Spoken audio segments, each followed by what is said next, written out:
મામલતદારની notice Rajpipla Harsiddh માતાજીના મંદિરની આજુબાજુમાં આવેલી વર્ષો જૂની દુકાનો મકાનો ખાલી કરવા નોટિસ અંદાજિત 30 જેટલી દુકાન અને 5 જેટલા મંદિર પરિસરમાં પૂજારીઓ માટે રૂમો બનાવી હતી। આમાં તમામ દુકાનો અને રૂમો તોડવાની ફરજ પડી છે। રજવાડી નગરી રાજપીપળાની કુળદેવી ગણાતા મા હરસિદ્ધ મંદિર એક મોટું આસ્થાના કેન્દ્ર સાથે મોટું પ્રવાસન ધામ તરીકે પણ વિકસિત થઈ રહ્યું છે।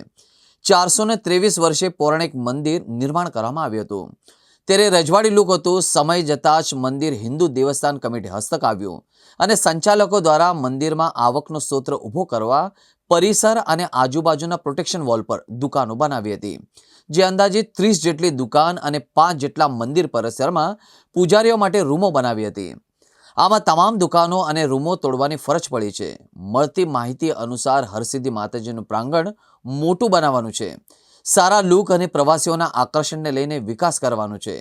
ધર્મશાળા પણ બનાવવાની છે, જે બધા જ વિકાસ માટે અંદાજિત 6 કરોડથી વધુની ગ્રાન્ટ સરકારમાંથી આવી હોય, જે ધીરે ધીરે વિકાસ થઈ રહ્યો છે।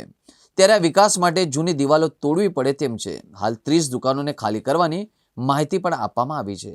હરસિદ્ધિ માતા મંદિર 424 વર્ષ પુરાણું મંદિર છે, જેની અંદર પરિસરમાં આવેલા ભાડુઆતો કે જે લોકો લગભગ 20-25 વર્ષથી રહેતા હોય એવું લાગે છે ને પતરાવાળા મકાન છે। અને માનનીય કલેક્ટર સાહેબ અને સરકારની સૂચના અનુસાર આ મંદિરનું ડેવલપમેન્ટ રિનોવેશન કરવાનું હોય છે।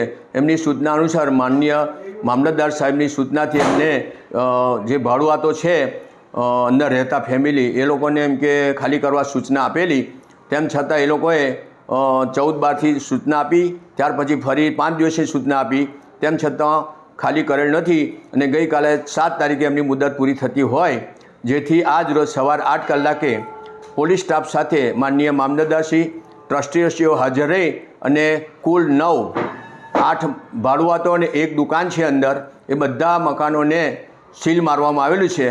અને હવેથી એ બધા જે પતરાવાળા મકાન છે માનનીય કલેક્ટર સાહેબ રૂબરૂ આવી અને સૂચના આપી ગયા કે એમને થોડા સમયમાં તોડી અને રિનોવેશન કરવાનું છે। આ અંગેનો ખર્ચ મંદિરના ટ્રસ્ટમાં અને સરકારનું ભંડોળ બી છે, જેથી આનું રિનોવેશન કરવું યોગ્ય છે, એટલા માટે આ સીલ કરવામાં આવેલું છે।